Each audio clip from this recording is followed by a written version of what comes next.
Kung napadpad ka dito kasi hindi ka makatulog, welcome. Nahanap mo lang yung maliit na sulok ng internet kung saan pinag-uusapan namin ang mga unang tao, buhay noon pa, at lahat ng mga bagay na akala ng iba, alam nila pero hindi pala. Bago tayo magsimula, may tanong ako sa'yo. Pakiclick nga yung subscribe button ha, promise babalik ka pa dito. At habang nandyan ka na, mag-comment ka rin sa baba. Sabihin mo kung saan ka nakikinig at anong oras na sa inyo. Tanghali na sa Toronto.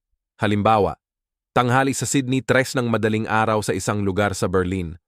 Gustong-gusto ko makita kung gaano kalayo ang nararating ng mga kwentong ito.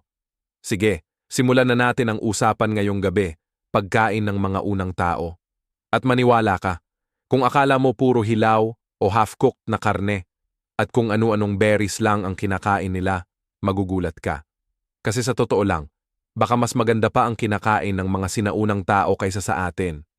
Isipin mo yung huling meal mo. Baka galing lang yan sa plastic wrapper, baka mas mahaba pa yung listahan ng ingredients kaysa sa kinakain ng isang caveman.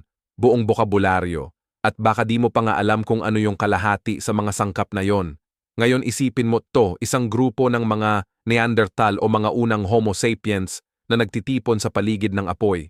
Ang hangin puno ng amoy ng inihaw na karne.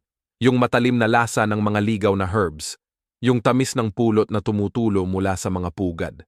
Pinalalagay nila ang buhay nila para lang makuha mula sa mga pukyutan. Walang preservatives, walang dagdag na asukal, kasi ang asukal na kilala nila ay yung tunay na natural. Lahat sariwa, pang-season lang, galing diretso sa lupa o dagat. Araw-araw. Halos marinig mo ang pag-crunch ng inihaw na hazelnuts o ang pag-sizzle ng taba na tumutulo sa apoy. At hindi lang ito pagkain para mabuhay. Ito ay pagkain na may lasa, lalim, at sustansya na pangarap lang ng karamihan sa mga modernong diet ngayon. Ito pa ang nakakatuwa. Kayang i-reconstruct ng mga arkeologo ang mga sinaunang diet sa pamamagitan ng pagsusuri sa mga buto, ngipin, at pati na rin ang itim na balat na naiwan sa mga sinaunang pugon. Ang kanilang natuklasan ay kamangha-mangha. Sa panahon ng yelo sa Europa, ang mga taong kuweba ay kumakain ng mga steak ng mammoth, reindeer, at salmon. Umaagos. Ang bigat ng mga ilog na parang buhay na buhay. Sa Africa, ang pinagmulan ng sangkatauhan, meron silang mga tropikal na prutas, ligaw na mga butil, matatabang isda, at iba't ibang klase ng hayop na ngayon ay itinuturing nating luho. At ang nakakatuwa, hindi lang nila basta kinukuha yung mga bagay na nakakalat. May galing, plano, at likhang sining sa pagluluto. Alam nila kung ano ang dapat i-ihaw, i-ferment, o patuyuin para sa taglamig. Ang paleo diet nila, hindi ito uso lang, totoo talaga ito, at epektibo. Alam mo, kapag pinag-uusapan natin ang pagkain ngayon, kadalasan convenience ang inuuna. Fast food, instant noodles, meal replacements, lahat ginawa para mabilis mapunan ng gutom. Wala yang ganong luho ang mga unang tao.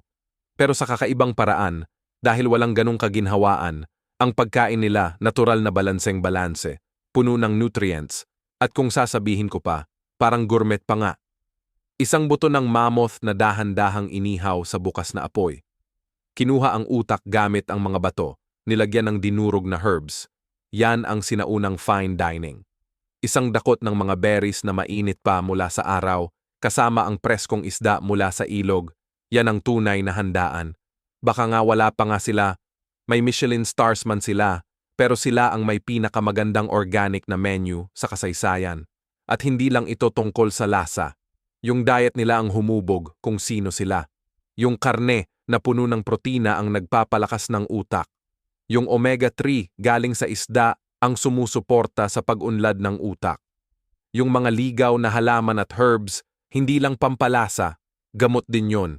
Hindi nila namamalayan, pinapalakas nila mismo ang ebolusyon. At yan ang bagay na dapat mong pag-isipan, literal. Yung dahilan kung bakit kaya mong umupo dito at pakinggan akong kwentuhan tungkol sa pagkain ng mga kuweba dahil kumain sila ng maayos. Kalimutan mo na. Energy drinks at multivitamins. Ang mga sinaunang tao Nandyan lang sa labas ng kanilang mga tirahan ang lahat ng kailangan nila, tumatakbo pa sila sa 4 na paa. Kaya ngayong gabi, maglalakbay tayo sa panahon at uupo tayo sa kanilang hapagkainan. Titingnan natin kung ano ang kinakain nila, paano nila ito hinahanap, paano nila niluluto, at bakit sa ilang paraan mas maganda ang pagkain nila kaysa sa atin. Pero huwag kang mag-alala, hindi mo kailangang makipagbuno sa baboy ramo o magpanganib sa lamig para ma-enjoy ang paglalakbay na ito. Umupo ka lang, mag-relax, at hayaang dalhin kita sa isang mundo kung saan ang pagkain, sariwa talaga. Apoy lang ang gamit sa kusina at ang hapunan palaging kwento na sulit ikwento. Kapag iniisip natin yung mga unang tao na naghahanap buhay, kadalasan iniisip ng iba na mga taong mabalahibo na nagtatakbuhan na may dalang pamalo, naguungol, tapos umaasa na lang. Ang Hollywood ang nagpakalat ng maling idea na yon. Ang totoo, ang pangangaso ay hindi lang tungkol sa lakas, kundi pati na rin sa talino. Hindi lang basta sumugod sa mga mammoth ng walang plano. Gumamit sila ng estratehiya, pasensya, at mga kagamitan. Para sa panahon nila, talagang napaka-advanced ng mga gamit nila. Mga kahoy na sibat, na tinib sa apoy, mga palaso na may dulo na bato, matalim para makatusok sa balat. Maingat na pagsasalo-salo sa pangangaso kung saan mahalaga ang komunikasyon. Isipin mo, kung magkamali ka habang hinahabol ang isang 10 toneladang mamut, hindi lang ito masamang araw, parang hatol na kamatayan yan. Pero paulit-ulit nating nakikita ang ebidensya na nagtagumpay sila. Ang mga labi ng lugar ng paghihiwa ng mamut ang nagsasabi ng kwento. 12 ng buto na may mga hiwang gawa ng mga batong kasangkapan. Binuksan ang mga butas ng tutuli para makuha ang matatabang loob. Hindi ito basta-basta lang. Namimitas sila. Planado ang pag-aani. At hindi nila sinasayang ang kahit ano. Ginagamit ang balat bilang damit. Ang mga buto, ginagawang kasangkapan. Ang mga sinyu, ginagawang sinulid. Pero ang pinakamagandang premyo, walang duda, ay ang karne. Sariwa, mataba, at puno ng sustansya na kayang mag-sustain ng grupo ng tao ng ilang linggo. Kapag may apoy, hindi lang basta gasolina ang karne. Nagiging lasa ito. Inihaw na tadyang ng mammoth o dahan-dahang nilutong bison na nilagyan siguro ng ligaw na bawang o dinurog na buto. Masasabi mo na mas totoo ang paraan nila ng paghahanda ng karne kaysa sa mga karne na naka-vacuum seal ngayon sa grocery store. Pero hindi lang panghuhuli ang laro noon, patawad sa biro. Ang pangangalap ay kasing importante rin at sa ilang paraan mas detalyado pa. Isipin mo na lang na nakakapasyal ka sa gubat at agad mong alam kung aling mga berry ang ligtas kainin, alin sa mga kabute ang pwedeng makamatay, at alin sa mga tuber ang pwedeng iihaw para maging masustansya at pampabusog. Dala-dala ng mga unang tao ang kaalamang ito sa kanilang isipan na ipapasa mula sa isang henerasyon papunta sa susunod, at hindi sila basta-basta lang kumakain. Inaayos nila ang oras ng kanilang pangangalap ayon sa ang mga panahon, mga mani tuwing taglagas, mga bunga tuwing tag-init, mga ugat tuwing taglamig. Sa mga arkeolohikal na paghuhukay, natagpuan ang mga itinatagong inihaw na hazelnuts. Pinroseso ang mga belotas para alisin ang pait. Pati na rin ang mga unang gamit ng mga ligaw na butil na hudyat ng pagsisimula ng pagsasaka. Hindi ito basta swerte lang. Ito ay siyensya na natutunan sa pamamagitan ng pagsubok at pagkakamali, pero siyensya pa rin. Kung iisipin mo, ang kanilang grocery store ay ang buong kalikasan. Nagbibigay ang mga ilog ng salmon. Nag-aalok ang mga lawa ng mga shellfish na sariwa sa tubig tabang. Nagbibigay ang mga kapatagan ng mga kawan ng hayop na pinapastol at ang mga gubat. Nag-aalok ng mga ligaw na prutas ang bawat kapaligiran. Bawat lugar may kanya-kanyang espesyal na pagkain at ang mga tao nag-adapt para mapakinabangan lahat yan. Sa mga baybayin makikita mo ang mga tambak ng kabibe, mga sinusunog na buto ng isda at mga tira-tirang damong dagat. Sa mga lupa naman, may mga hukay na puno ng inihaw na mani at buto. Sa ilang bihirang pagkakataon, nakikita pa nga natin ang ebidensya ng honeycomb. Oo, ang mga ninuno natin ay mga manghuhuli ng pulot na matagal na bago pa naisip ang pag-aalaga ng mga pukyutan. Isipin mo ang tamis ng ligaw na pulot na tumutulo mula sa dayami. Tinatangkilik sa liwanag ng apoy pagkatapos ng mahabang pangangaso. Sabihin mo, hindi ba mas masarap yan kaysa candy, bar na puno ng corn syrup, at ang pinakakahanga-hanga pa nga, may mga paraan sila para magpreserba ng pagkain. Iniisip natin na ang mga tira-tira ay isang modernong luho, pero naisip na ng mga unang tao na manigarilyo ng isda, patuyuin ang mga piraso ng karne para gawing jerky, o itago ang pagkain sa malamig na lupa para manatiling sariwa ng mas matagal. Hindi lang to mga survival hacks, ito ay mga culinary innovations na nagpapahaba ng pagkain sa panahon ng kakulangan. Ang pagbabahagi ng preserved na pagkain ay nag-uugnay din sa mga komunidad. Paalala na ang pagkain ay hindi lang tungkol sa survival. Tungkol din ito sa pagkakaisa, kwento-kwento at pagpasa ng mga tradisyon.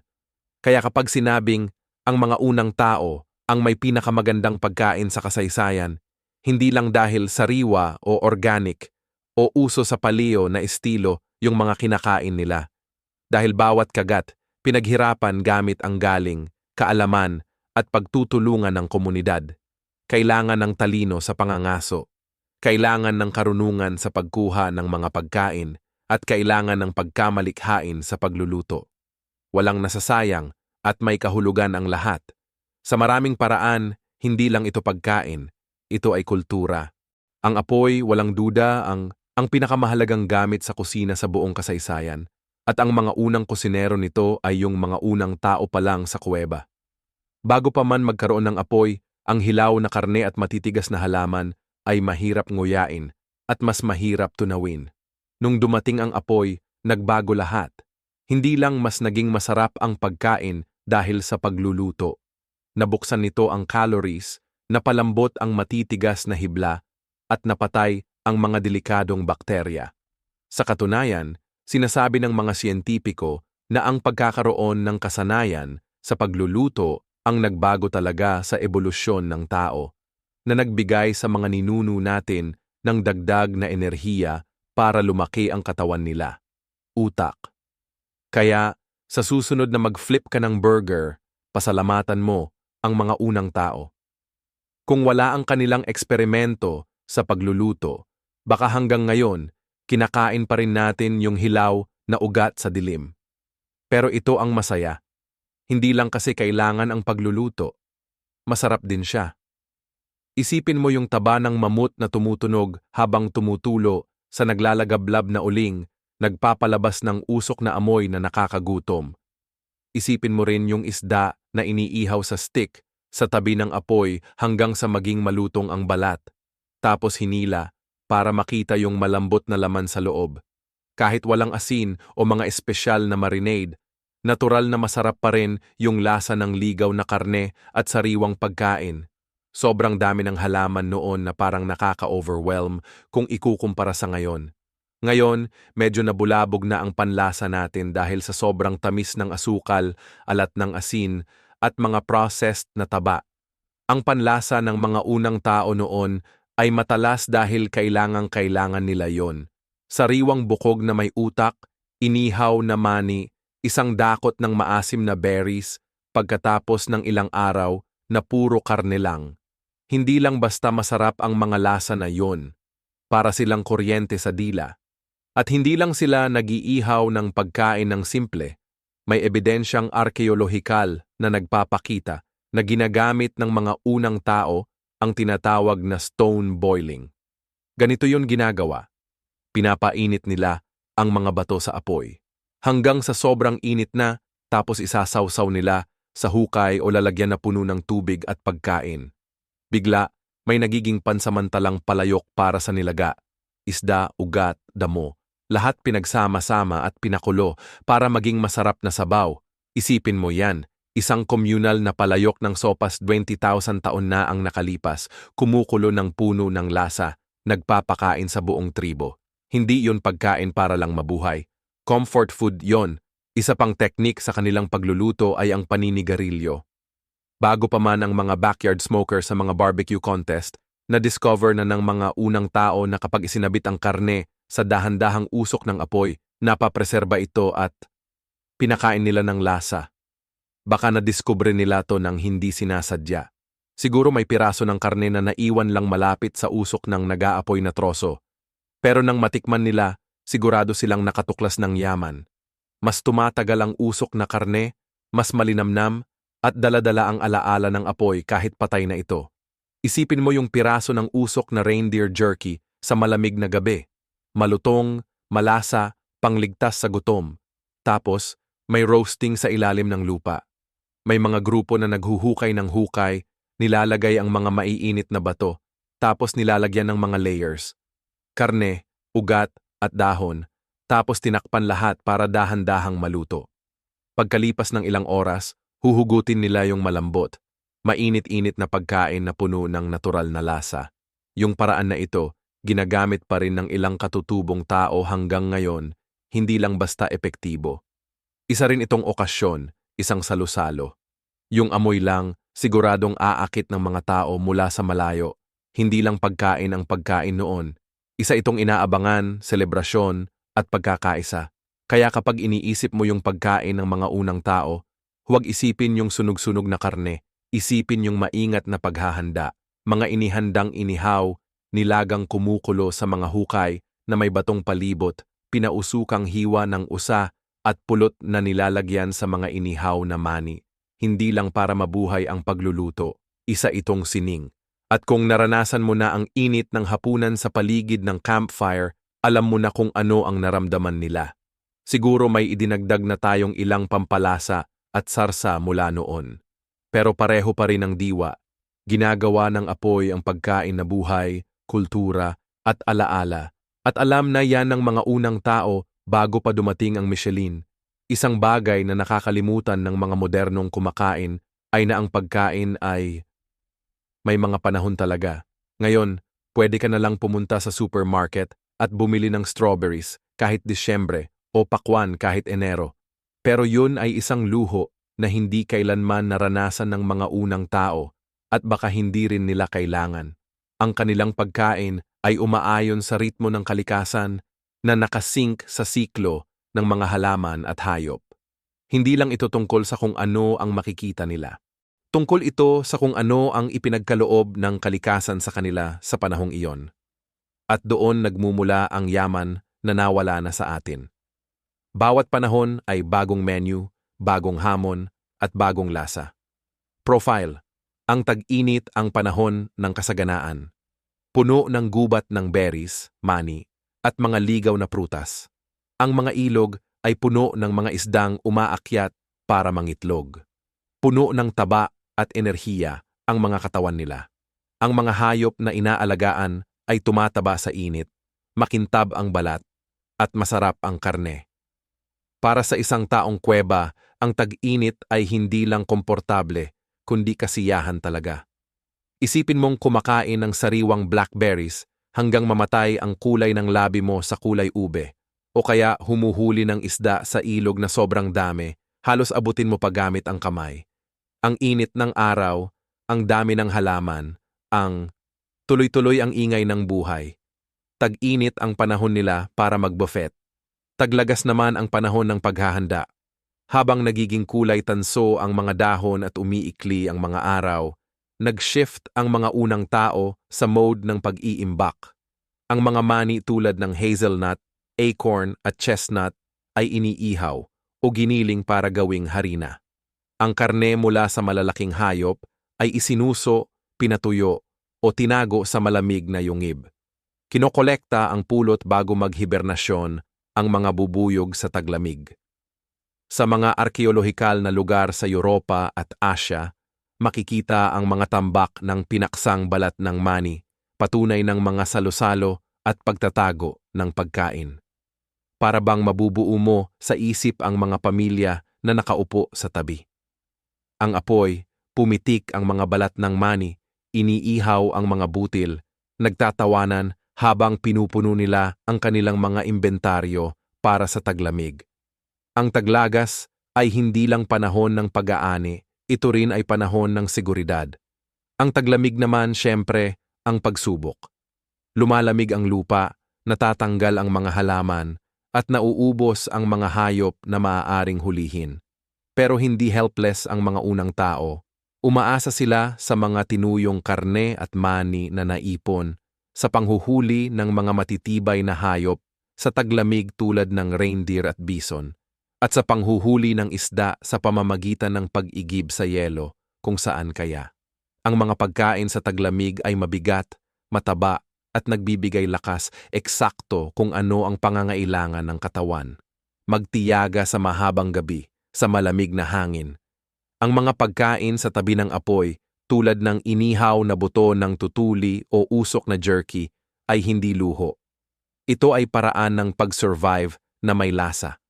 Pero may kakaibang ginhawa sa isip na nagtitipon-tipon ang mga tao, kumakain ng masustansyang pagkain, nagkukwentuhan habang humahagulgol ang niebe sa labas. Ang tagsibol ay panahon ng panibagong buhay. Ang unang mga berdeng usbong ay sumusulpot sa natutunaw na lupa, nag-aalok ng mga malalambot na dahon at ligaw na mga halamang gamot. Ang mga hayop ay nagpapanganak, nagbibigay ng bagong pagkakataon sa mga mangangaso. Dala ng natutunaw na tubig ang stress at mga isda na kasama nito. Pagkatapos ng mabigat na pagkain noong taglamig, siguradong pakiramdam ng tagsibol ay parang paggising mula sa mahimbing na tulog. Mga banayad na berde, sariwang lasa, malambot na ugat. Isipin mo ang kagat ng isang malutong at berdeng bagay pagkatapos ng ilang buwan na puro tuyong pagkain at karne lang ang kinakain. Yung lasa lang na yon ay para ng isang selebrasyon. Ang takdang ito ng tag-init na sagana, paghahanda sa taglagas, pagtitiis sa taglamig, at pagbabagong sigla sa tagsibol ay higit pa sa simpleng siklo ng pag-survive. Isa itong kalendaryong pangluto. Hindi nabubuhay ang mga unang tao gamit ang orasan o smartphone, kundi sa lasa, sa gutom, sa kung ano ang iniaalok ng lupa.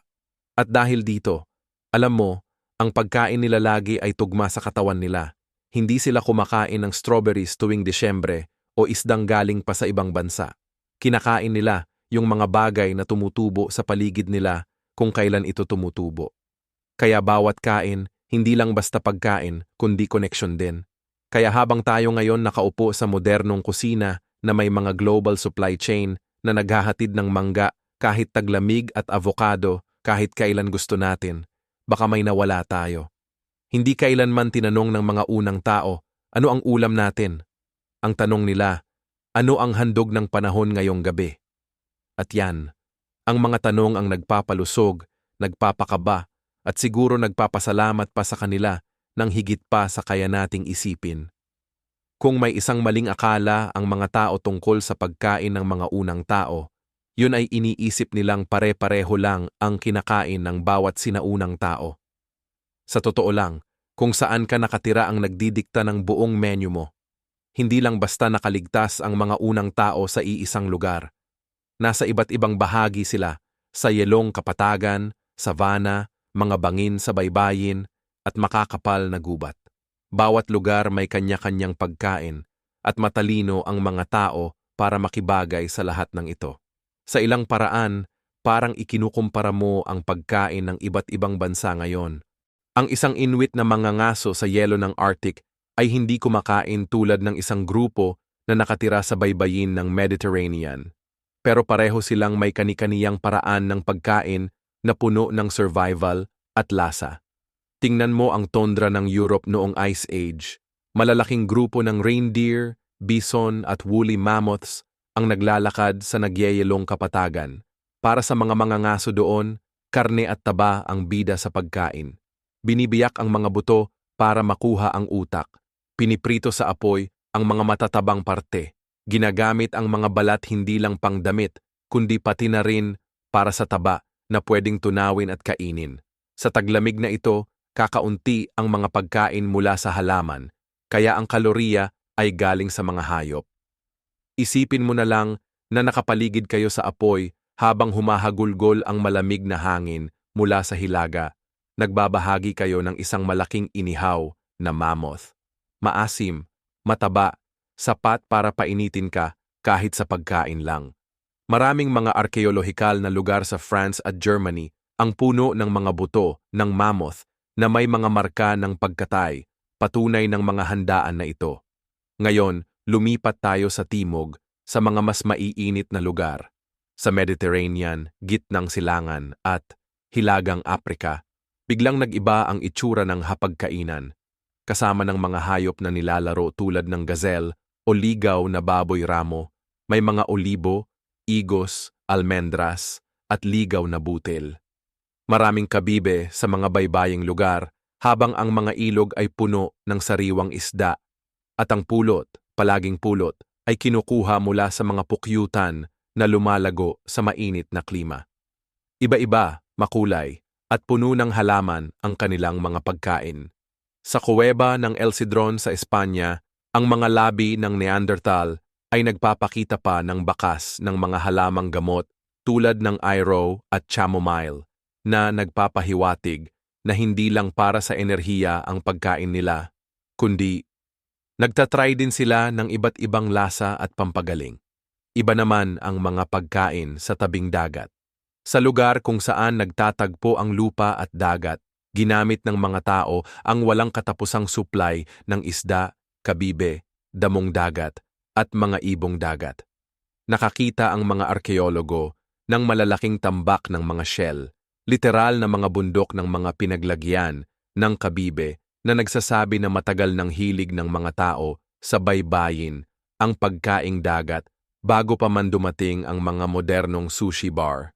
Isipin mo ang inihaw na tahong sa mainit na bato, damong dagat na pinatuyo sa araw, o isdang bagong huli na inihaw. May saganang omega-3 fatty acids ang mga tao sa baybayin na nagpapalakas ng utak at katawan. Mga paraan na pang-inland na mga mangangaso ay pangarap lang. Hindi nakapagtakang naniniwala ang mga antropologo na ang mga pagkaing pangbaybayin ang nagbigay sa ilang mga sinaunang tao ng dagdag na lakas para magpalawak at mag-imbento. At saka, nandyan ang mga kagubatan, makakapal, berde at puno ng buhay. Dito, mga mani, berries, kabute at mga hayop tulad ng usa at baboy ramo ang pangunahing pagkain. Sa ilang lugar, paborito ang manghuli ng baboy ramo. Mataba, masarap at mapanganib hulihin. Dagdag pa ang mga ligaw na mansanas, kastanyas at hazelnuts, kaya't mayaman sa lasa ang kanilang pagkain. Iba-iba talaga. Isipin mo yung halo-halo. Inihaw na karne ng baboy ramo na sinamahan ng matatamis na higos. Tapos mga kastanyas na niluto sa apoy hanggang sa pumutok. Kung hindi mo ito tinitingnan bilang fine dining, ewan ko na lang. Sa lahat ng mga lugar na to, ang mga unang tao, hindi lang basta kumakain ng walang kwenta. Hindi sila stuck sa iisang menu lang. Nag-i-eksperimento sila, nag-iimbento, at pinaghalong kung ano man ang meron sa paligid nila. Isang araw, may handang sariwang karne. Sa susunod, basket ng mga mani at berries. Sa isa pang araw, may lutong dagat. Dahil sa ganitong variety, hindi sila basta-basta nakaligtas sila. Umunlad pa nga, bawat grupo gumawa ng sarili nilang lutuin, hindi base sa mga cookbook, kundi sa klima, paglipat at pangangailangan. Kaya kung akala mo pare-pareho lang ang kinakain ng mga unang tao araw-araw, mali ka. Nagbabago ang pagkain nila depende sa lugar, katulad ng pagkakaiba-iba ng mga lutuin sa iba't ibang kontinente ngayon. Sa isang paraan, sila ang unang global na kumakain. Patunay na kahit saan man pumunta ang tao, natutunan nilang gawing masarap ang mga pagkain mula sa lupa. Ganito ang tungkol sa pagkain ng mga unang tao. Hindi lang ito nakapagpanatili sa kanila, nagbigay pa ito ng lakas. Mga katawan na kailangang tumakbo, umakyat, lumaban, at mabuhay sa ilan sa mga pinakamatitinding lugar na maiisip. At kapag ikinumpara natin ang kanilang pagkain sa atin, Halos nakakatawa ang diferensya. Habang tayo ay kumakain ng pinong asukal, pritong merienda, at kape na sobrang lakas na parang pwedeng magpalipad ng rocket, ang mga unang tao ay kumakain ng mga pagkaing puno ng nutrisyon diretso mula sa pinanggalingan. Walang kemikal, walang dagdag na pampalasa, walang binalot sa makintab na foil.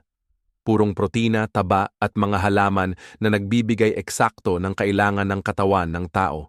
Sa totoo lang, kung maipadala mo lamang kung dadalhin mo ang isang paleolitikong tao sa modernong kusina, baka isipin niya na sinisikmura namin ang sarili namin. Simulan natin sa protina. Ang malalaking hayop tulad ng mammoth, bison at reindeer ay parang naglalakad na supermarket ng nutrisyon. Puno ang kanilang karne ng protina para sa kalamnan, bakal para sa dugo, at taba para sa enerhiya. At hindi lang ang mga karaniwang parte ng hayop ang kinain ng mga paleolitikong tao.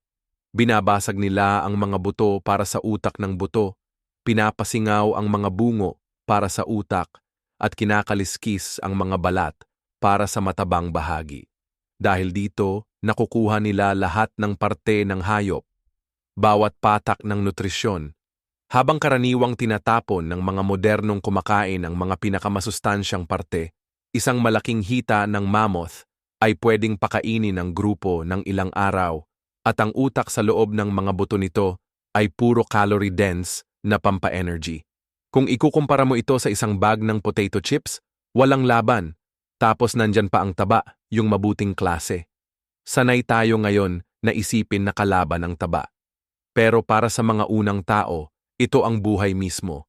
Pinapanatili silang mainit ng taba, nagbibigay ng enerhiya at nagpapalakas ng utak nila, lalo na yung isda, na nagbibigay ng omega-3 fatty acids, mga acid na kinakalaban ng mga modernong doktor na hinihikayat tayong kumain ng mas marami. Halos nalunod sa mga healthy fats ang mga coastal groups, at pati yung mga nasa loob ng lupa, nakakakuha rin ng kanilang bahagi mula sa mga ligaw na hayop at mani. Ang mga pag-aaral sa buto ng Neanderthal ay nagpapakita na ang kanilang mga pagkain ay puno ng taba ng hayop at langis ng halaman, kaya may balanse silang iniiwan sa karamihan sa atin na naiinggit. Kalimutan mo na yung keto o paleo na uso. Sila ang tunay na pioneers ng tamang pagkain ng taba. At tungkol sa mga halaman, huwag mo silang maliitin. Matagal nang iniisip ng mga siyentipiko na ang mga unang tao ay mostly kumakain lang ng karne. Pero ang ebidensya mula sa dental plaque sa labi ng apoy ay nagpapakita ng ibang kwento. Kumain sila ng iba't ibang klase ng halaman, ugat, tubers, buto, mani, berries, pati na rin mga legumbre. Hindi lang to pangpuno, nagbibigay ito ng bitamina, mineral, fiber at antioxidants. Nakangat ka na ba ng ligaw na bawang diretso sa lupa? Yan ang vitamin C at proteksyon laban sa bakterya sa isang kagat. Nakakita pa nga ang mga arkeologo ng ebidensya ng nilutong starches, ibig sabihin na intindihan na ng mga unang tao kung paano gawing mas madali kainin at puno ng enerhiya ang matitigas na ugat. Hindi lang basta pagkain, kaya siguro kaya nilang maglakad ng ilang milya ng tuloy-tuloy. Isa pa sa sikreto ng kanilang pagkain ay ang pagkakaiba-iba nito. Hindi tulad ng mga tao ngayon na kadalasan ay paulit-ulit lang kumakain ng iilang pagkain, kumakain ang mga unang tao ng kahit anuman ang meron sa paligid nila. Ibig sabihin, maraming iba't ibang halaman at hayop ang kinakain nila sa buong taon. Bawat isa sa mga ito ay nagbibigay ng kakaibang kombinasyon ng mga nutrisyon. Dahil sa ganitong pagkakaiba-iba sa pagkain, naiiwasan nila ang kakulangan sa nutrisyon at napapalakas ang kanilang immune system. Ngayon, marami sa atin ang nabubuhay sa processed na trigo, mais, soy, at ilang karne lang, maliit na bahagi lang ng iba't ibang pagkain. Nasisiyahan ang mga unang tao noon. Nakakatawa nga, pero mas sopistikado pa nga siguro ang kanilang simpleng pagkain pagdating sa nutrisyon kumpara sa mga pagkain galing sa buong mundo ngayon. Eto pa, mas malinis pa ang kanilang pagkain. Walang pestisidyo, walang artipisyal na preservatives, Walang hormones na ini-inject sa mga hayop. Oo, minsan may panganib ng parasites o pagkasira ng pagkain, pero dahil sobrang sariwa ng kanilang pagkain, mas may advantage sila. Isipin mo, kumakain ka ng karne na hinuli lang ilang oras ang nakalipas, o kaya kumukuha ng mga prutas na mainit pa sa sikat ng araw. I-compare mo yon na may microwave meal na puno ng stabilizers at natural flavors. Napapaisip ka kung sino nga ba talaga ang mas healthy ang buhay, sila ba o tayo? Kaya kapag sinasabi nating ang mga unang tao ang may pinakamasarap na pagkain sa kasaysayan, hindi lang ito tungkol sa lasa. Tungkol ito sa biology. Yung mga pagkain nila ang nagbigay sa kanila ng lakas, nagpatalas ng isip, at nagpalakas ng kanilang ebolusyon. Kami dito, nakaupo sa mga modernong upuan, habang umiinom ng energy drinks, sila naman ay tumatakbo sa mga parang hinahabol ang mga hayop na doble ng laki nila. At ginawa nila ito dahil sa pagkain na tunay at natural talaga. Kung hindi yan ang kahulugan ng super diet, ewan ko na kung ano pa. Isipin mo ito, isang apoy na kumikislap sa dilim, mga binitiwang apoy na lumilipad sa malamig na hangin ng gabi. At isang bilog ng mga tao na nagtitipon-tipon, nagbabahagi ng pagkain. Amoy na inihaw na karne ang pumapasok sa kuweba. Mga bata nang inunguya ang mga buto. Mga matatanda na nagkukuwento. At mga mangangaso na nagpapasapasa ng taba at utak ng hayop. Hindi lang ito basta hapunan. Ito ay pagkakaisa. Para sa mga taong kuweba, ang pagkain ay hindi lang para mabuhay. Ito ay ang nagbubuklod sa kanila, nagsasama-sama, mga tradisyon, at nagbigay ng kahulugan sa pagsisikap sa pangangaso at pangangalap. Kung naranasan mo nang umupo sa isang family holiday meal at naramdaman mo yung init ng pagkakaugnay-ugnay, congrats! Naabot mo yung ginagawa na ng mga tao ng 10,000 taon. May ebidensyang pang-arkeolohiko na sumusuporta dito. Sa iba't ibang lugar sa Europe at Africa, makikita natin ang mga palatandaan ng sabayang pagkain, mga apoy na sapat para magluto para sa buong grupo, mga tambak ng buto ng hayop na galing sa sabayang pangangaso, pati na rin yung pagkakaayos ng mga ito, mga gamit at mga lugar na pwedeng upuan sa paligid ng mga apoy. Hindi nag-iisa ang pagkain ng mga pagkain. Tahimik, ito ay mga okasyon.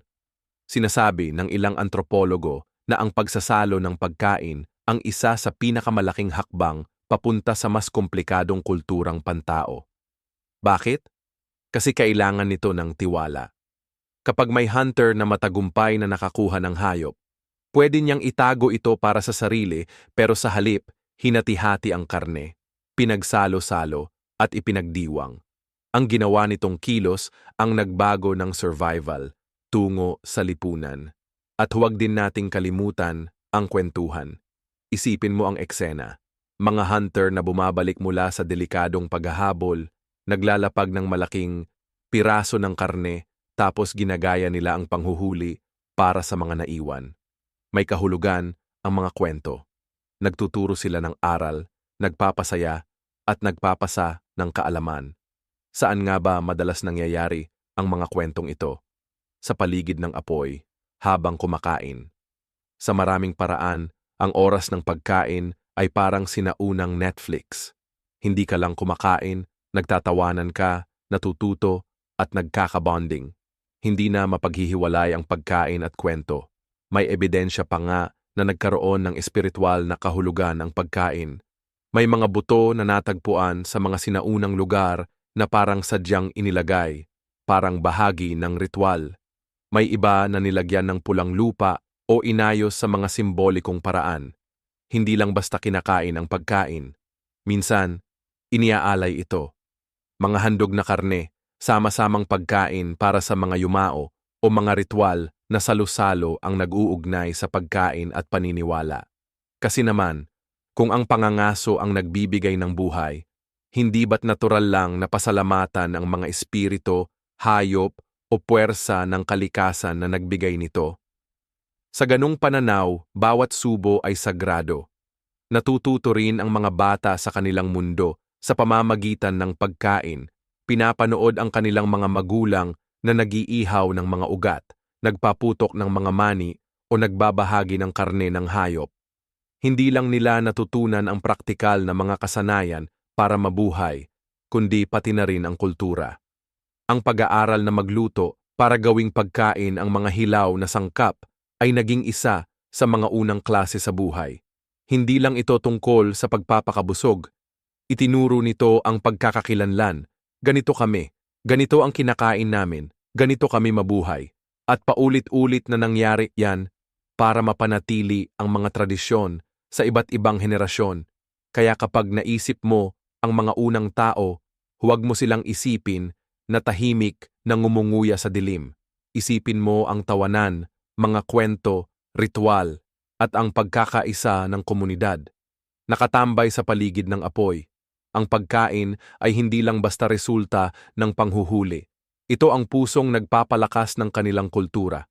Sa totoo lang, may mga antropologo na nagsasabi na ang pagbabahagi ng pagkain ang pinakaugat ng sibilisasyon ng tao. At kapag inisip mo, halos pareho pa rin. Nagkakatipon tayo sa mesa, nagtatawanan, nagkukwentuhan, at nagsasaya habang kumakain. Ang pinagkaiba lang, may kinain silang mga tadyang ng mammoth, tayo naman ay microwave na pizza. Sa tingin mo, sino ang mas panalo? Pag naisip ng karamihan ang mga tao noong unang panahon na kumakain, iniisip nila na simple lang, isang piraso ng inihaw na karne, siguro may mga bunga sa gilid, at nilalabhan ng malamig na tubig ilog. Pero heto ang twist, may ebidensyang nagpapakita na ang ating mga sinaunang ninuno ay mas eksperimento sa pagkain kaysa sa inaakala natin. Hindi lang sila nagsettle sa kahit anong makakain. Inaayos nila, nilalagyan ng lasa, pinapa-ferment, at minsan pinoproseso pa ang kanilang pagkain sa mga paraan na baka ikagulat mo. Sa madaling salita, may panlasa ang mga kuweba at baka may konting likas na husay sa pagluluto. Take. Halimbawa, mga pampalasa. Sa isang lugar sa Spain, may nahanap na mga bakas ng ligaw na halamang gamot tulad ng iro at chamomile sa ngipin ng mga Neanderthal. Ngayon, kinain kaya nila tong mga halaman para sa lasa, para sa gamot, o pareho? Siguro pareho nga. Pero isipin mo kung ano ang ibig sabihin niyan. Hindi lang simpleng karne ang gusto ng mga unang tao. Marunong silang magdagdag ng anghang para mas maging masarap ang kinakain nila. Pagdurog ng mga halamang gamot, pagwiwisik ng ligaw na bawang, o pagnguya ng mabangong buto, parang seasoning na rin ito tulad ng ginagawa natin ngayon. Hindi lang ito para mabuhay, para ito sa lasa. Tapos meron pa pampakulo. Akala mo siguro bagong tuklas lang ang mga pagkaing fermented. Yogurt, alak, beer, kimchi. Pero may mga palatandaan ng fermentation pa noong unang panahon. Natural na nangyayari ang fermentation kapag nakasalamuhan ng wild bacteria ang mga asukal. At halos siguradong naranasan ito ng mga sinaunang tao. Honey na naiwang matagal sa lalagyan. Gets mo na. Mga prutas na naiwan sa ilalim ng araw. Nagiging alcoholic mash. Nakadiscover kaya ang mga taong kuweba ng mga ganitong happy accidents at natuwa sila? Malamang oo. Isipin mo, isang maliit na grupo ang nakadiskubre ng nakakalasing na epekto ng mga fermented na berries. Bigla na lang, ang hapunan ay hindi na lang basta hapunan. Ito na ang pinakaunang cocktail party sa kasaysayan. Tapos, meron din tayong paggamit ng pagdurog at pagluluto ng mga halaman sa mga lugar tulad ng Shanidar Cave sa Iraq. Nakakita ang mga arkeologo ng ebidensya ng pinonggiling na wild seeds na hinalo sa tubig at niluto sa mainit na bato. Parang sinaunang flatbread yan. Isipin mo yan. Libu-libo taon, bago pa man ang agrikultura, gumagawa na ang mga tao ng proto-bread mula sa wild grains. Hindi lang ito basta pagkain para makaligtas. Sabay-sabay sa pagkadismaya, matalino, maayos at masarap.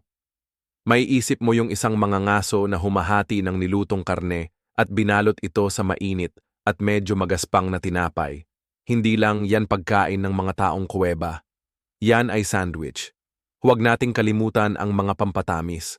Bukod sa pulot na alam nating sobrang halaga noon, nakakita rin ang mga kuweba ng tamis sa hinog na prutas, dagta ng puno, at pati na rin sa mga inihaw na ugat na nagkaramelize sa apoy. Natuklasan ng mga siyentipiko ang mga bakas ng nilutong almirol sa mga batuang gamit na nagpapahiwatig na nag-iihaw talaga ang mga tao. Niluluto nila yung mga tubers para lumabas yung natural na tamis. Ibig sabihin, hindi lang sila kumakain ng hilaw na ugat na puno ng hibla. Ipinaprito nila hanggang maging ginintuan, malambot at matamis. Parang prehistoric na kamote yon. Sabi mo, hindi ba yan parang comfort food? Hindi lang rin tubig ang iniinom nila. May mga natural mineral springs na nagbibigay ng sariwa, minsan may bula-bula pa na inumin. Ang mga tubig mula sa natunaw na yelo ay malamig at malinis.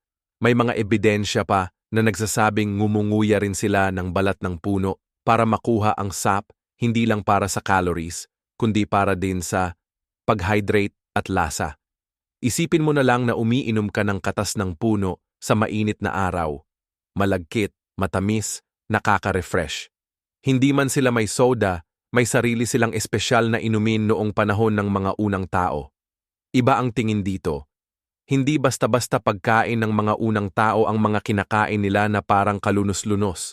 Iba-iba, malikhain, at puno ng curiosity ang mga putahe nila. Hindi lang sila basta nakaligtas, nagdesign pa nga sila.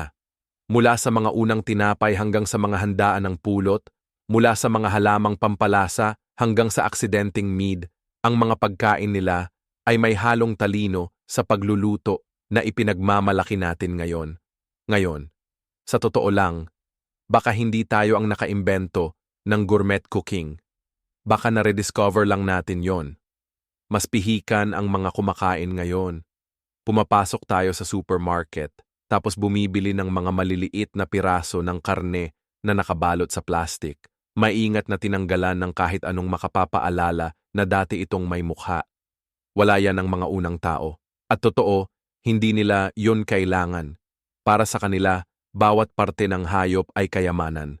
Kapag napatay ang mammoth, bison o baboy ramo, hindi lang yun simpleng piraso ng karne na may mga paa. Parang pantry yon, isang toolkit. At isang survival kit na pinagsama-sama. At kapag tiningnan mo kung paano nila ganap na nagagamit ang kanilang huli, maiintindihan mo na ang kanilang pagkain ay hindi lang praktikal. Ito ay puno ng iba't ibang lasa at klase na halos nakalimutan na natin. Ang karne, syempre, ang bida. Makakapal na hiwa na inihaw sa apoy. Maliit na piraso na pinatuyo para gawing jerky. Mga lamang loob na pinakuluan o kinakain ng sariwa. Pero hindi sila tumigil doon. Nilapakan ang utak ng buto gamit ang mga batong kasangkapan na nagbibigay ng isa sa pinakamayamang pinagkukunan ng kalorya. Ang utak ng buto ay hindi lang taba. Ito ay malambot, malinamnam, halos parang mantikilya. Para sa isang paleolitikong nakaupo sa tabi ng apoy, ang pagsuso sa utak ng buto gamit ang isang patpat ay hindi lang basta para mabuhay. Isa itong paboritong pagkain. Palaging nakakakita ang mga arkeologo ng hati-hating buto sa mga lugar na iyon. Patunay na pinahahalagahan ang utak ng buto gaya ng karne mismo. Tapos nandyan pa ang mga laman loob. Ngayon, marami ang nadedetest sa atay, bato o puso. Pero alam ng mga paleolitiko ang sikreto. Puno ang mga laman loob ng bitamina at mineral, bakal, B12, vitamina A, mga bagay na pumipigil sa panghihina at sakit. Sa maraming kultura, napatuloy pa ring kumakain ng tradisyonal. Sa mga diet, ang mga lamang loob ang itinuturing na pinaka-nutrisyon na parte ng hayop. Siguro ganun din noon. Ang bagong hulihin na usa, hindi lang steak yon. Atay na inihaw agad, puso na nilaga sa sabaw, mga bato para sa lakas. Medyo hilaw pakinggan, minsan extreme pa. Pero yan ang nagbibigay sa kanila ng enerhiya para magpatuloy. Hindi rin nasasayang ang dugo. Sa ilang modernong hunter-gatherer na grupo, kinakain ang dugo ng sariwa o niluluto sa mga nilaga, nagbibigay ng protina at mineral. May ebidensya na ganun din ang ginagawa ng mga sinaunang tao. Halo-halo. Kapag hinaluan ng taba at mga halamang gamot, pwedeng maging masarap na sabaw ang dugo, ang ninuno ng mga modernong putahe tulad ng longganisang dugo. Isipin mong umiinom ka ng mainit-init na sabaw na puno ng nutrisyon sa malamig na gabi. Mukhang kakaiba ngayon, pero ito ay para sa kaligtasan at ginhawa noon. Mahalaga rin ang taba. Ang natunaw na taba ng hayop ay pwedeng itabi, ipahid sa pagkain, o gamitin sa pagluluto. Ang mga mangangaso ay kinakain ang mga piraso ng taba bilang mabilisang pampalakas, parang pagkain natin ng energy bar. At ang taba ay hindi lang basta calories. Nagdadala rin ito ng lasa. Tumulong sa pagluluto ng mas manipis na mga hiwa ng karne. At napakahalaga nito para sa paggana ng utak. Sa mga malamig na lugar, ang taba talaga ang nagpapanatiling buhay sa mga tao. Para sa kanila, hindi ito sayang. Para silang nakakita ng ginto. Sa huli, ang mga buto at balat, kahit hindi kinakain, bahagi pa rin ng ekonomiya ng pagkain. Ang mga buto ay binasag para makuha ang utak, tapos ginawang mga gamit. Ang mga balat ay hinihiwa, pinatutuyo, at ginagawang damit. Pero bago iyon, ang mga tiratirang taba at mga litid ay kiniskis at kinakain din. Kahit ang mga tiyan at bituka ay hindi pinalalampas. May ilan pa nga, malamang ginagamit ng mga grupo to bilang mga lutuan, pinupuno nila ng karne at mga herbs, tapos iniihaw sa apoy. Parang yun ang pinagmula ng sausage.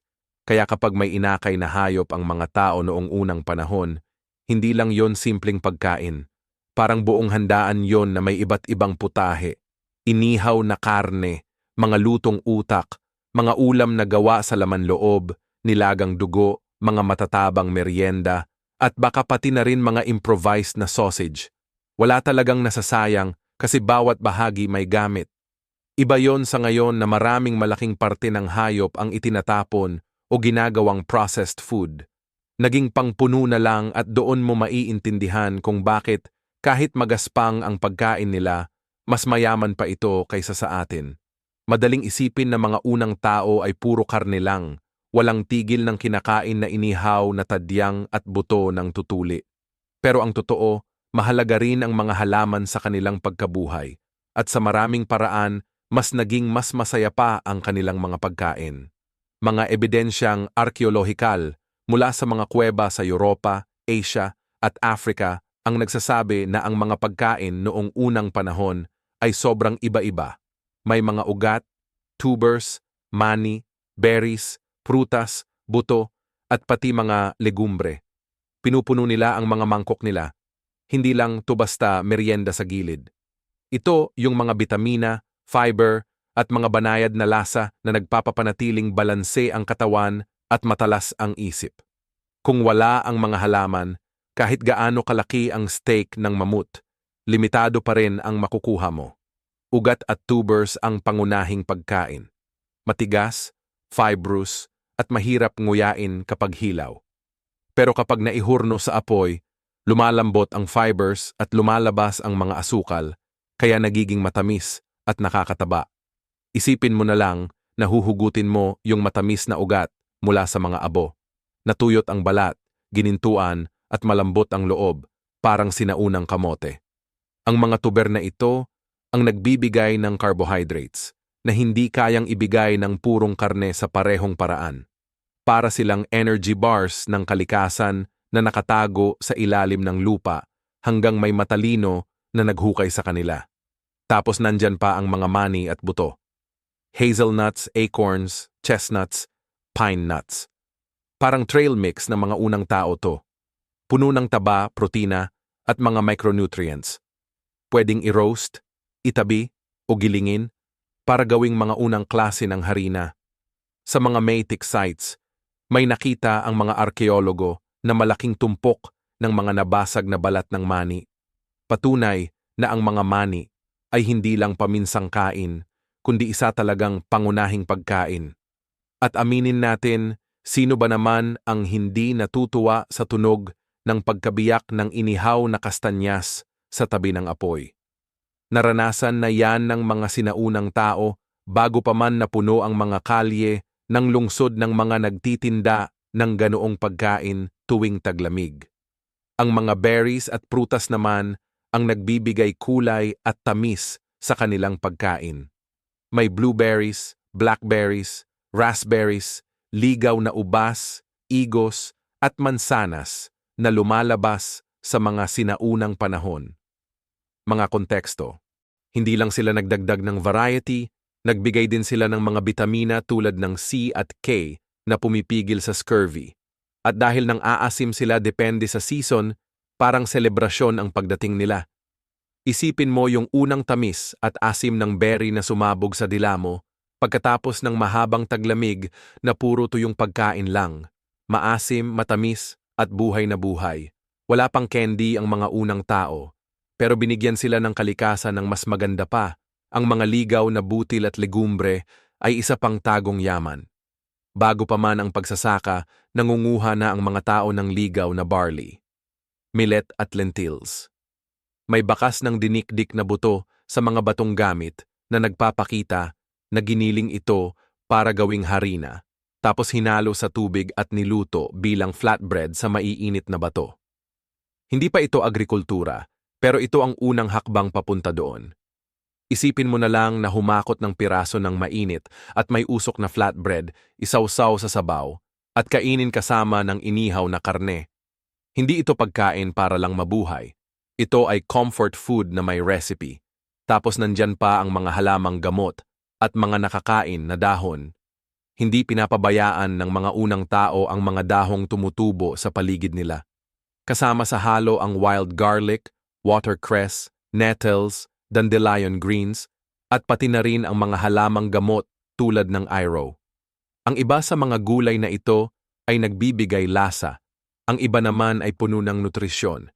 At may ilan pa na panggagamot ng sakit. Bagamat gamit ng modernong medisina ang mga test tube, ang mga unang tao naman ay may kaalamang naipasa mula sa karanasan. Alam nila kung aling dahon ang pampakalma ng tiyan, aling balat ng puno ang panlunas sa sakit, at aling ugat ang nagpapalakas ng katawan. Hindi hiwalay ang pagkain at gamot sa kanila. Pareho lang yan. Pag pinagsama-sama, ang pagkain ng mga unang tao ay halos katulad ng ang mga modernong nutrisyonista ay palagi tayong pinapayuhang kumain ng iba-iba ayon sa panahon, buong pagkain at hindi na proseso. Sariwang berries sa tag-init, inihaw na mani sa taglagas, mga ugat sa taglamig, mga halamang gamot sa tagsibol. Hindi lang ito basta side salad. Isa itong makulay na halo ng lasa at nutrisyon na natural na kasama sa kanilang araw-araw na pagkain. Kapag pinagsama sa mayamang lasa ng karne at isda, nagkakaroon ng balanse na madalas kulang sa mga modernong dieta. Kaya sa susunod na marinig mong may nagsabi, kain lang ng karne ang mga unang tao, isipin mo ang mga kamay na may hawak na berries, inihaw na mani at ang naglalawang ulam. Mga ugat, at ngumiti dahil ang totoo, mas masarap ang lasa. Kung ang lupa ay nagbigay sa mga unang tao ng mga kawan ng hayop at mga gubat na puno ng berries, ang tubig naman ang lihim na bodega na palaging maasahan nila. Ang mga ilog, lawa, at baybayin ay hindi lang mga tanawin sa sinaunang buhay. Sila ay mga daan ng pagkain na puno ng isda, shellfish, amphibians, at mga halamang tubig. At para klaro, ang pagkain mula sa tubig ay hindi panghuli-lahing opsyon. Para sa maraming grupo, ito ang pangunahing ulam, kasing halaga ng mga steak ng mammoth o inihaw na ugat. Sa totoo lang, may mga researcher na nagsasabi na seafood ang nagbigay sa mga unang tao ng nutrisyon na kailangan para lumaki ang utak nila. Kaya sa susunod na kumain ka ng salmon, isipin mong kumakain ka tulad ng mga ninuno mo. Tulad ng shellfish, halimbawa. Sa mga archaeological sites mula South Africa hanggang Spain, makikita mo ang malalaking tambak ng mga pinagkainan ng shells, mussels, clams, limpets, at oysters. Minsan, umaabot pa sa ilang metro taas. Hindi ito basta-basta lang na snacks. Ito ay mga pangunahing pagkain na kinokolekta ng marami at kinakain, pinaluto sa apoy o minsan ay hilaw, sariwa, mula sa alon. Isipin mo ang isang grupo na nakaupo sa mabatong dalampasigan, binubuksan ang mga kabibe, itinatapon ang mga walang laman sa isang lumalaking bunton, at nilalasap ang maalat at matamis na lasa ng dagat. Parang fast food ito noong sinaunang panahon pero sariwa, malinis at puno ng protina. Tapos nandyan pa ang mga isda. Ang mga ilog at lawa ay nagbibigay ng walang katapusang pagkain lalo na tuwing panahon ng pagdagsa. Noong Ice Age sa Europa, punong-puno ang mga ilog ng salmon na kayang-kaya ng mga tao na saluhin gamit ang mga basket o kahit kamay lang. Mataba, puno ng protina at marami talaga. Hindi lang pagkain ang isda. Para sa mga sinaunang tao, ito ay paraan para mabuhay. At tulad ng karne, natutunan nila kung paano ito i-preserve. Pinapaso, pinatutuyo, o inililibing sa malamig na lupa ang isda para kahit isang malaking huli lang, kaya nitong pakainin ang grupo kahit matapos na ang isda season. Kung ang mga mammoth ay handaan sa kapatagan, ang salmon runs naman ay parang buffet sa mga ilog. Ang mga grupo sa baybayin, mas lalo pang nag-explore. Bukod sa isda at shellfish, nanghuli rin sila ng mga seabird, nag-iipon ng seaweed at nanghuli ng alimango, lobster at iba pa, mga seal.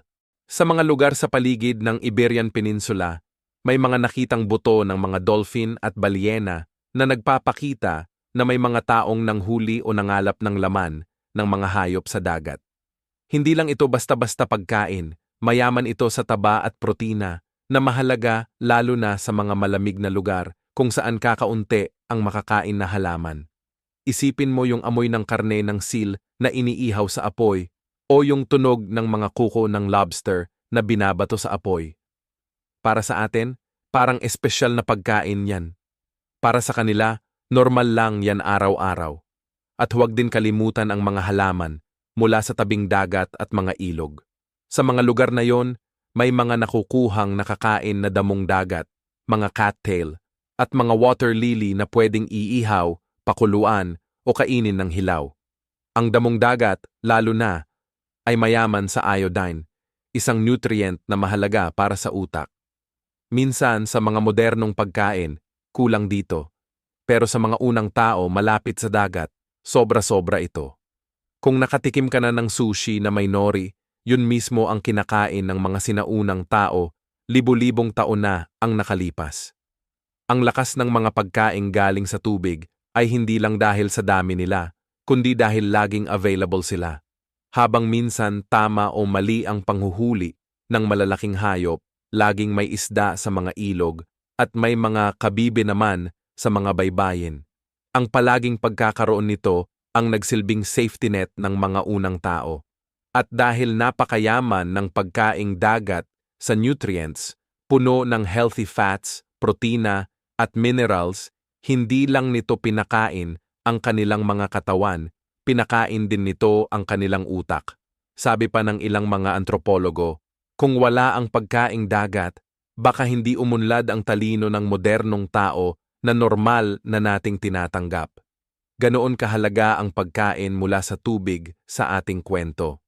Kaya sa susunod na kakain ka ng seafood platter o kaya'y inihaw na isda, kapag kinakain mo yan, nakakaramdam ka na nakakonekta ka sa isa sa pinakamatandang tradisyon ng tao. Bago pa man magkaroon ng mga restaurant o recipe, ang mga unang tao ay pumuputok ng mga balat ng shell sa mga batuhan sa tabing dagat. Nag-iihaw ng isda sa paligid ng apoy at nilalasap ang lasa ng dagat. At habang tinatawag natin to ngayon na fine dining, para sa kanila, simpleng hapunan lang yan. Kung ang karne ang gasolina at mga halaman ang balanse, ang tamis naman ang gantimpala. Wala silang chocolate cake o glazed donuts, pero hindi ibig sabihin na wala silang tamis sa buhay. Panghimagas. Sa totoo lang, ang kanilang bersyon ng matatamis ay baka mas nakaka-excite pa. Kasi bawat tamis na kinakain nila ay galing sa panganib, pagsusumikap, o puro swerte.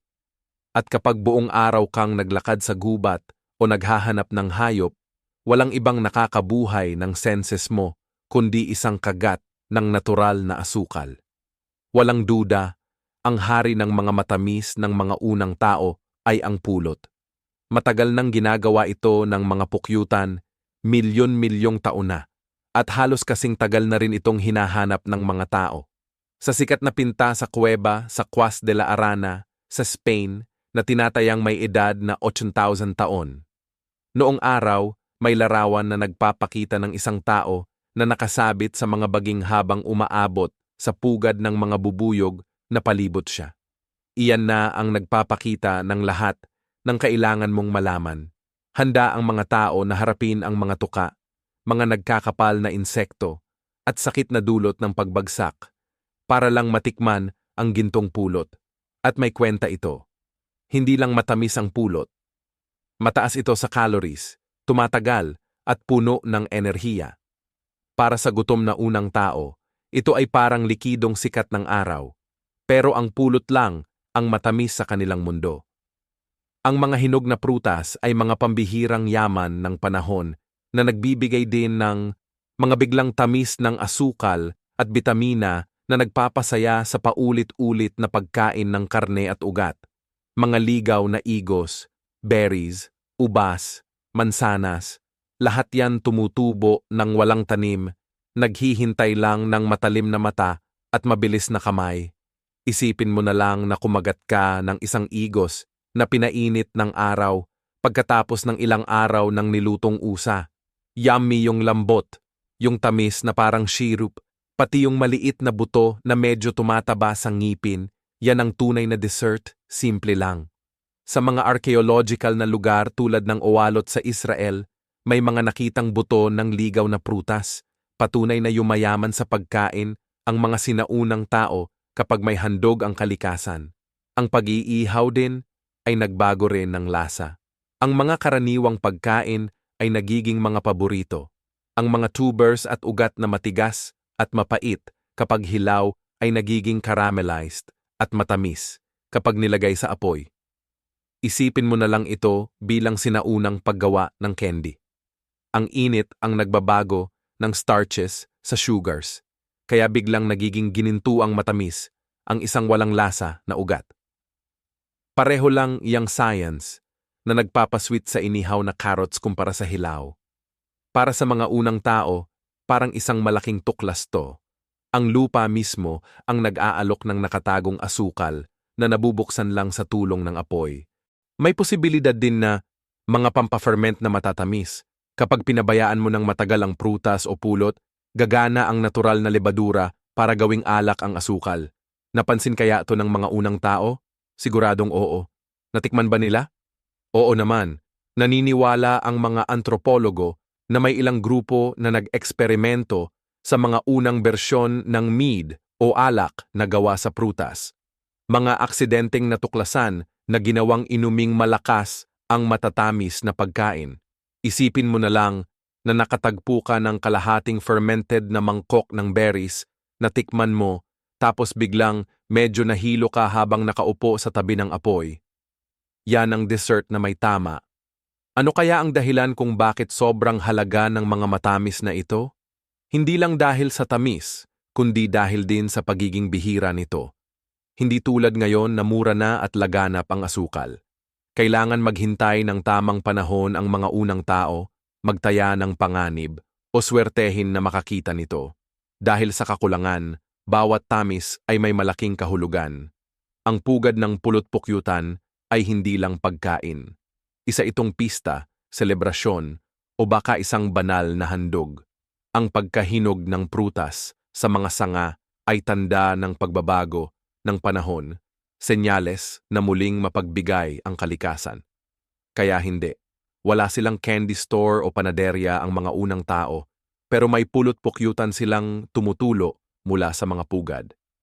Mga berry na sumasabog sa katas, mga ugat na nakarameled sa apoy, at minsan may konting higop mula sa pinakuluang prutas na may alkohol. Hindi peke ang mga panghimagas nila, purong-puro ligaw at pinaghirapan talaga. Siguro kaya mas masarap pa nga. Kasi ano ba ang mas matamis? Donut na galing sa kahon o pulot na kailangan mong umakyat ng bangin at labanan ang galit ng mga bubuyog para makuha? Sa dami ng masasarap na inihaw na mammoth, salo-salo ng pulot, at merienda na berry, may malaking peligro ang pagkain sa panahon ng mga sinaunang tao. Minsan, pwedeng ikamatay mo ang pagkain. Walang field guides, labels, o expiration dates ang mga unang tao. Kailangan nilang alamin kung ano ang ligtas sa pamamagitan ng pagsubok at pagkakamali. At madalas ang pagkakamali ay nagdudulot ng sakit, kirot, o mas malala pa. Sa maraming paraan, bawat subo ng bagong halaman, kabute, o kahit bahagi ng hayop ay isang sugal. Pero sa paglipas ng panahon, sa pamamagitan ng pagsubok, pag-alala, at pagtuturo, nakabuo sila ng kaalaman na nagpatuloy sa buhay ng buong grupo. Hindi ito swerte. Ito ay agham na ginawa gamit ang kanilang tiyan. Ang mga halaman ay pareho ring biyaya at bitag. May ilang ugat na nakakapagligtas ng buhay, pero may iba namang nakakamatay, lalo na yung mga kabute, parang minahan ng bomba. Yung masasarap, tumutubo lang katabi ng mga mapanganib, minsan halos magkapareho pa ng itsura. Isipin mo yung isang tribo na nanonood habang may malas na sumubok ng maling kabute, nagkasakit ng grabe at hindi na gumaling. Ganyan kalalim ang aral na naiwang tatak sa alaala. Unti-unti, naging bahagi ng oral na tradisyon ang kaalaman kung alin ang ligtas at alin ang delikado. Maaga nang tinuturuan ang mga bata, ang berry na ito ay matamis, yung isa naman ay mapait at yung isa pa ay pwedeng patayin ka. Mataas ang taya, pero ganoon din ang halaga. Ang benepisyo, ang pagiging bihasa sa mga halaman ay hindi lang para sa pagkain, kundi pati na rin sa gamot. Ang karne naman, delikado rin. Ang hilaw o hindi lutong-luto na laman ng hayop ay may daladalang mga parasite at bakterya. Pinapababa ng apoy ang panganib na to, pero may mga aksidente pa rin. Minsan, may mga buto na nagpapakita ng palatandaan ng sakit, na nagpapahiwatig na maaaring nakakain ng mga infected na hayop ang mga unang tao nang hindi nila alam. Hindi rin palaging ligtas ang mga pinagkukunan ng tubig. Ang mga ilog ay pwedeng magdala ng mga parasite, lalo na sa mga mainit na lugar. Pero sa paglipas ng panahon, nakabuo ang mga tao ng mga paraan para mabawasan ang mga panganib na ito. Naging normal na ang pagluluto. Kadalasan, kumukuha ng tubig mula sa mabilis na dumadaloy na ilog kaysa sa mga stagnanteng tubig at natutunan ng mga mangangaso na makilala ang mga may sakit na hayop. Yung tinatawag nating instinct ay madalas na pinaghirapang kaalaman na naipasa sa dugo at kwento. May problema rin sa mga nakakalason na bahagi ng mga pagkaing pwedeng kainin. Halimbawa, puno ng tanin ang mga belotas kaya mapait at pwedeng makasama sa katawan, pero naisip ng mga unang tao kung paano ito iproseso. Nilalabhan nila sa tubig para matanggal ang tanin, tapos iniihaw o dinudurog para gawing harina. Ganyan yon. Ang talino nila ang nagpalit ng lasong pagkain para maging maasahang pinagkukunan ng calories. Isa to sa mga pinakaunang palatandaan na minamanipula na ng tao ang chemistry ng pagkain bago pa man nila alam kung ano ang chemistry. At patunay ito na hindi sila basta-basta lang nangunguha ng pagkain. Sila ay mga problem solver. Siyempre, hindi lahat ng panganib ay invisible. Minsan, ang panganib ay pisikal. Matamis nga ang pulot, pero para makuha yon, kailangan mong harapin ang mga pulutong ng bubuyog na sumasakit. Masustansya naman ang mga shellfish, pero kapag nangunguha ka sa mga matatarik na baybayin, delikado kang masaktan. Mga alon o matutulis na bato. Ang panghuhuli ng malalaking hayop para sa pagkain ay nangangahulugang pakikipagsabayan sa mga hayop na kayang durugin ka sa loob ng ilang segundo. Bawat pagkain ay may kapalit. Kaya naman, napakahalaga ng pagkain. Hindi ito laging sigurado. Ang inihaw sa apoy ay hindi lang basta hapunan. Patunay ito ng pagpapakatatag. Pero, umuunlad pa rin ang mga tao. Paano? Dahil natatandaan nila, nakakaangkop at nakabubuo ng mga bagong paraan. Pinagyaman nila ang kaalaman tungkol sa pagkain na lumalago sa bawat henerasyon. Ginawang matibay na tradisyon ang mga mapanganib na eksperimento.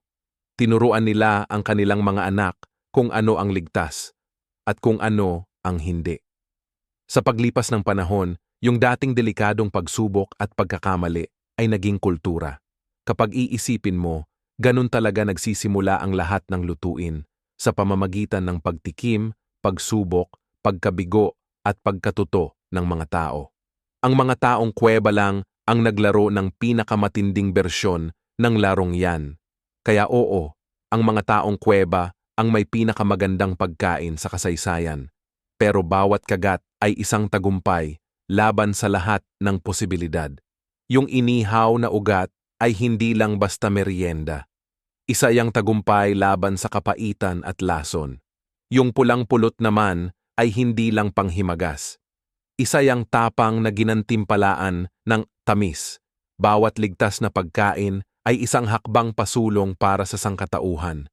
Paalala na nandito tayo ngayon dahil nangahas silang kumain at minsan nangahas ding mangamba. Ang makaligtas ay araw-araw na laban. Pero paminsan-minsan, pinapahalagahan ng mga unang tao ang pagkain bilang isang bagay na mas malaki pa. Kapag matagumpay ang pangangaso, kapag nagbago ang panahon, kapag may ipinanganak na bata o may namatay na pinuno, hindi lang yan mga pangyayari. Ito ay mga dahilan para magtipon-tipon, maghanda ng pagkain at mag-alala sa nakaraan. Hindi man mahanap ng mga arkeologo ang tawanan o kwentuhan, pero kaya nilang basahin ang mga bakas ng sinaunang salusalo, tambak ng mga buto, malalaking pugon, at ebidensya ng pagkain na sobra pa sa kakainin ng isang maliit na grupo sa isang upuan. Sinasabi ng mga palatandaang ito na hindi lang para mabuhay ang pagkain ng mga unang tao. Nagdiriwang sila, nagsasalo-salo sila. Ginagawa nilang espesyal ang bawat pagkain. Isipin mo ang paghahabol sa isang mamut. Maaaring abutin ng ilang araw ang pagsubaybay, pagtutulungan, at panganib. Pero pag nahuli ang hayop, hindi lang karne ang biyaya. Ito ay kasaganaan. Higit pa sa kakainin ng isang pamilya mag-isa. Kaya nagsama-sama ang grupo. Nagpatuloy ang mga apoy. Nagsindi ng mas mataas kaysa dati. Daming karne ang inihaw ng sobra-sobra, at ang hangin ay puno ng usok at saya. Nagpakabusog ang mga tao, hindi dahil pabaya sila, kundi dahil bihira ang ganitong mga pagkakataon at karapat-dapat lang na magpakasasa. At sa labis na kaligayahan, nabubuo ang mga ugnayan. Ang pagsalo sa pagkain ay pagpapakita ng katapatan, paalala na magkasama tayong nabubuhay, magkasama rin tayong nagdiriwang. Ang mga buto mula sa mga lugar tulad ng Donny Vestonita sa Czech Republic ang nagsasabi ng mga kwentong ito. Nakadiskubre ang mga arkeologo ng malalaking tambak ng buto ng mammoth, hindi lang mga labi ng pagkain. Pero ang mga nakaayos na deposito, halos parang seremonya ang dating sa pagkakaayos nila. Ipinapakita nito na ang pagdiriwang hindi lang basta kalibugan ng pagkain, kundi isang ritual. May ilang mananaliksik pa nga na nagsasabing ang malalaking pangangaso at ang kasunod na mga handaan ay nagbigay ng pagkakataon para magtagpo ang mga klan, magpalitan ng mga kapareha at palakasin ang mga alyansa. Sa madaling salita, ang hapagkainan ang unang kasunduan. Ang pagkain hindi lang basta kalorya, ito ay diplomasya. May mga maliliit na handaan din. Ang mga panahon ng kasaganaan tulad ng pagdagsa ng salmon o pag-ani ng mga mani ay nagbigay ng natural na pagkakataon para magdiwang. Isipin mo yung ilog na sobrang puno. Sa dami ng salmon, pwedeng-pwede mo silang tusukin kahit kailan. Sa loob ng ilang linggo, sagana ang pagkain at bawat gabi ay parang pista sa paligid ng apoy, lalo na tuwing taglagas kung kailan marami ang mga mani at prutas, iniihaw at binabasag-basa na nagpapaligaya sa pandinig at pangamoy. Hindi ito mga pagkain lang para makaraos. Ito ay mga masayang sobra-sobrang pagkain na mas lalo pang naging espesyal dahil alam nilang malapit na ang taglamig. At may mga espiritual na salo-salo rin. May mga ebidensya na nagsasabing ang ilang parte ng hayop tulad ng mga bungo o espesyal na buto ay inilalagay sa isang lugar, marahil bilang mga handog. Sa ilang yungib, may mga labi ng hayop na pinipintahan o maingat na inilalagay, hindi basta-basta itinatapon. Kung nakinig ka hanggang dulo, salamat. Alam kong mahaba ang biyahe natin, pero yan nga ang punto. Hindi dapat madaliin ang mga kwentong ito. Dapat namnamin tulad ng pagkaing pinag-uusapan natin. Sana'y nakahanap ka ng ginhawa sa ilaw ng apoy noong nakaraan at baka maging konting inspirasyon pa kung paano mo tingnan ang sarili mong pagkain ngayon. Siguro sa susunod na umupo ka kasama ang mga kaibigan o pamilya, mapapansin mong hindi ka lang kumakain, kundi sumasali ka sa isang ritual na nagsimula pa noong unang tao. Kaya bago tayo magtapos, tatanungin ko ulit. Kung hindi ka pa nakasubscribe, pindutin mo na yung subscribe button, mag-iwan ng comment kung saan ka nakikinig at anong oras na para sa'yo. Gusto kong makita ang komunidad na nabubuo dito, isang modernong eko ng mga unang tao. Tara magtipon tayo sa paligid ng apoy. Ang mga komento at suporta nyo ang nagpapasigla sa channel na ito. Kaya tuloy-tuloy pa rin akong kwento ng mga mahahabang istorya. Hanggang sa muli, salamat sa pagsama sa akin sa tabi ng apoy. Matulog ka ng mahimbing kung antok ka na o ipagpatuloy mo ang araw mo kung gising ka pa. Ano man ang gawin mo, tandaan mo ito. Maaaring nawala na ang mga unang tao, pero nandito pa rin ang kanilang pagkain, lasa, mga ritual at pamana sa atin. At baka nga, siguro, iyon ang pinakamahusay na pagkain sa kasaysayan dahil hindi lang nila pinakain ang katawan nila pero atin din, sa kabilang banda,